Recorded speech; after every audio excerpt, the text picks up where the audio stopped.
नमस्ते दोस्तों, आप सभी को प्रणाम। समस्त धोकरा टोल के निवासियों को बहुत बहुत प्रणाम। आज मैं एक विचार शेयर करना चाहता हूँ आप लोगों से। चलिए, स्कूल को लेकर के है। धोकरा टोल में राजकीय प्राथमिक विद्यालय, जो कि एक निजी ज़मीन में बना हुआ है।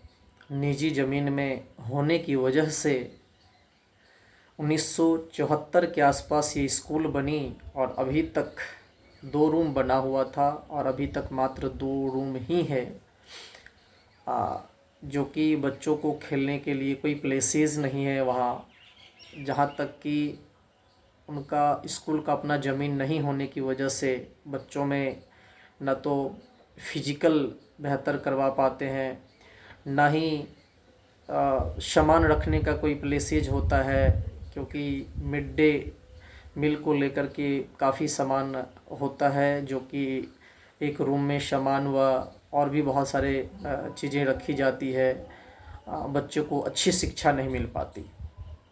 तो इसको और लगभग 6 या 7 टीचर अभी जस्ट जो है इस प्राइमरी स्कूल में आए हुए हैं। तो आप समझ सकते हैं कि टीचर कहाँ बैठेंगे।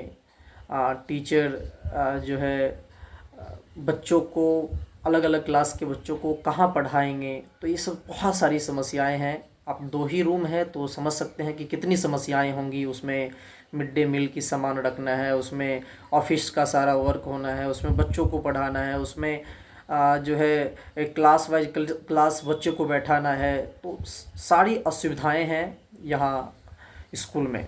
तो इसको लेकर के मैं काफ़ी जो है अपने आप से कभी कभी चर्चा करता हूँ। तो बहुत ही इन सब चीज़ों पे चिंता होता है कि भाई गांव के बच्चे कितने ज़्यादा जो है इन सब चीज़ों का कोई भी लाभ नहीं उठा पा रहे हैं, जो गवर्नमेंट देती है, जो बच्चों के लिए इतना ज़्यादा पैसे खर्च करती है कि बच्चे आगे बढ़ें, गांव जो है विकास हो, बच्चों की शिक्षा व्यवस्था ठीक हो, अच्छे से शिक्षक जो है बच्चों को शिक्षा दे सकें।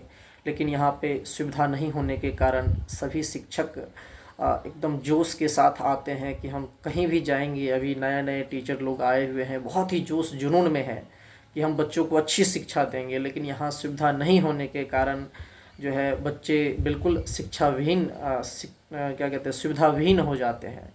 तो इन सब चीज़ों को देखते हुए मेरे मन में एक विचार आई, तो मैं आप लोगों से शेयर करना चाहता हूँ। सबसे पहले, जहाँ पे अभी स्कूल है वहाँ स्कूल का ज़मीन है नहीं, सरकार का कोई ज़मीन नहीं है, तो वहाँ निजी ज़मीन है। कुछ लोग कहते हैं कि यहाँ पे स्कूल बनाया जाए। तो मैं आप लोगों से शेयर करना चाहता हूँ कि यदि जहाँ ज़मीन नहीं है वहाँ कुछ लोग ज़मीन दे करके भी यदि वहाँ स्कूल बना देते हैं, तो मुश्किल से 2-4 कट्ठा ज़मीन होगा वहाँ। यदि लोग दें, दान करें तो इतने में जो है स्कूल भी रहेगा, इसके बाद ऑफिस भी बनेगी, चारों तरफ से बच्चों के लिए पार्क भी बनेगा। तो काफ़ी कंजस्टेड हो जाएगा। बच्चे जो है ओपन माइंडेड नहीं रह पाएंगे, बिल्कुल ही नहीं खेल पाएंगे। उनके लिए जो है बहुत ही ज़्यादा कंजस्टेड प्लेसेस मिल पाएगा। बच्चे अच्छे तरह से फिजिकल वहाँ नहीं कर पाएंगे, ढेर सारी समस्याएं क्रिएट होगी। लेकिन घर के जहाँ स्कूल है उसी से जस्ट 250 मीटर दूर पश्चिम तरफ जो है लगभग अभी वहाँ जो है हाल ही में एक भवन निर्माण होने वाला था, वो अभी बिल्कुल ही रुक चुकी है। तो वहाँ पे कचरा घर बनने वाला था, तो ग्रामीणों ने उसको रोका और सोचा कि चलो ठीक है, ये ज़मीन जो है लगभग 11 कट्ठा के आसपास ज़मीन है। आगे काफ़ी बड़ा तालाब है। तो यदि वहाँ स्कूल का निर्माण किया जाए तो वहाँ स्कूल को निर्माण करने से क्या क्या लाभ हो सकता है, उस पर हम अपनी जो है नज़र को आपके सामने पेश करना चाहता हूँ। तो सबसे बड़ी लाभ वहाँ पे ये है कि एक भव्य स्कूल का निर्माण हो सकता है। ज़मीन 11 कट्ठा है, तो जानते ही हैं कि इतनी विशाल ज़मीन में कितने बड़े स्कूल का निर्माण हो सकता है। उसका पार्क भी कितना विशाल बन सकता है। बच्चों को खुले माइंड से बच्चे वहाँ खेल सकते हैं, फिजिकल कर सकते हैं। ढेर सारी बच्चों के लिए जो है खेलने का यदि वहाँ पे टूल्स भी लगा दिया जाए, योगा एक्सरसाइज का भी टूल्स लगा दिया जाए, तो ज़मीन कम नहीं होगा, बहुत ज़मीन है वहाँ।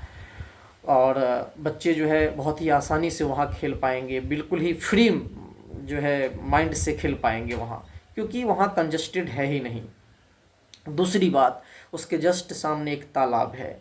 यदि उस तालाब का उपयोग हम लोग सही ढंग से करें, चारों तरफ उस तालाब के चारों तरफ यदि ट्रैक बना दिया जाए, तो उस ट्रैक पे बच्चे लोग सरकारी नौकरी है तो रनिंग जो है उस पर कर सकते हैं, बहुत सारे फिजिकल कर सकते हैं, जो भी एक सरकारी नौकरी के लिए फिजिकल की डिमांड होती है, वो सारी सुविधाएं वहाँ पे यदि कर दिया जाए, तो बच्चे जो है यहाँ से ट्रेंड जो है बच्चे क्रिएट होंगे, और यहाँ से जो है बच्चे अच्छे अच्छे प्लेसेस पे जा पाएंगे। दैट मीन्स डिफरेंट टाइप के नौकरी, अपनी हेल्थ की ख्याल रख पाएंगे, तो नौकरी की भी तैयारी कर लेंगे, अपनी हेल्थ की भी तैयारी कर लेंगे। जो बुज़ुर्ग लोग हैं, जो हमारी माताएं अभी ज़्यादा वेट बढ़ने की वजह से, ज़्यादा फिजिकल जो है नहीं करने की वजह से उनकी स्वास्थ्य दिन प्रतिदिन और ज़्यादा खराब होती जा रही है।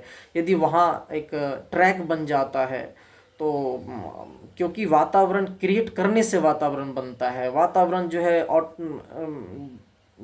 जन्म लेने वाली चीज़ें है नहीं, तो उसको हमें माहौल को बनाना पड़ता है, क्रिएट करना पड़ता है। तो चारों तरफ यदि हम ट्रैक बना देते हैं उस तालाब के चारों तरफ, तो मुझे लगता है इससे बच्चे से लेकर के बुजुर्ग तक हर एक व्यक्ति उस तालाब के ट्रैक से लाभान्वित होंगे, बच्चे स्वस्थ होंगे। जो भी बुज़ुर्ग लोग हैं वहाँ पे टहलेंगे, मॉर्निंग वॉक करेंगे, एक दूसरे से विज़िट करेंगे, एक दूसरे के साथ मिलेंगे, ढेर सारी सुविधाएं वहाँ पे जो है मिल सकता है। बहुत ज़्यादा एक जो है सुंदर सा माहौल क्रिएट होगा, गांव की बहुत ही सुंदर विकास का एक रास्ता वहाँ से खुलेगा। तो ये गांव का जो है एक भविष्य हो सकता है यदि स्कूल का निर्माण वहाँ हो जाता है और भी चीज़ें वहाँ हो जाती है। दूसरी बात कि जो है वहाँ के आसपास के ज़मीन की भी कीमत बढ़ जाएगी। लोग चाहेंगे कि वहाँ हम अपना घर बनाएं, क्योंकि स्कूल रहेगा तो स्कूल के आसपास में घर बनाना कोई बुरी बात नहीं होगी। तो वहाँ की ज़मीन की भी कॉस्ट बढ़ेगा, वहाँ काफ़ी ज़्यादा डिमांड बढ़ेगी ज़मीन की। तो ढेर सारी सुविधा है यदि धोकरा पे स्कूल बनाया जाए। बात रही कि लोग कहते हैं कि चलो वहाँ स्कूल का निर्माण होगा तो बोटिंग के समय में दिक्कत होगा। सभी लोग एजुकेटेड हो रहे हैं, सभी लोग शिक्षित हो रहे हैं, हर व्यक्ति चाहता है अच्छा एजुकेशन ले, अच्छी फैमिली को डेवलप करें, अच्छे जो है रहन सहन हर एक चीज़ को अपनावें। तो आप लोग क्यों पुरानी परंपरा में पड़े हुए हैं कि वहाँ स्कूल बनेगा यदि धोकरा पे, तो जो है कुछ कूटनीति की चीज़ें आप लोग बोलते हो कि वहाँ चुनाव अच्छे से नहीं होगा, तो वहाँ जो है लोग चुनाव नहीं देने देंगे। तो इस तरह की जो है भ्रांतियाँ हैं, इन सब चीज़ों को बिल्कुल ही इग्नोर करके चलें, क्योंकि चाहे वो किसी भी मज़हब का व्यक्ति हो, किसी भी जाति के लोग हैं, हर व्यक्ति चाहता है कि हमारे परिवार सुंदर परिवार बने, हम लोग एक शिक्षित परिवार बने, हम लोग जो है बिल्कुल दिन प्रतिदिन और विकसित करें, ताकि लोगों को शांति मिल सके। क्योंकि देखिए, यदि हम शांत रहेंगे तो दुनिया शांत रहेगी, और हमारे दिमाग में यदि निगेटिविटी इतना आता है कि वहाँ वोट नहीं देने दिया जाएगा, या सिर्फ एक वोट को लेकर के आप इतने बड़े जो है गलत फहमीन में आ जाते हैं, इतनी सारी सुविधाएं आप छोड़ रहे हैं, बच्चों से लेकर के बूढ़े तक का जो ये बेनिफिट मिलने वाला है फिजिकल का, जिसको आप लोग जो है एक वोट को लेकर के बिल्कुल ही माइंड से सारा कुछ को हटा देते हैं। ये सब बिल्कुल ही गलत है। मेरे हिसाब से जो है स्कूल वहाँ बनना चाहिए जहाँ इतनी सारी सुविधाएं हो सकती है, अर्थात धोकरा के जस्ट दक्षिण में बनना चाहिए। बहुत बहुत धन्यवाद। आप कितने लोग इस बातों से सहमत हैं, कृपया मुझे बताएं। बहुत बहुत धन्यवाद आप सभी का।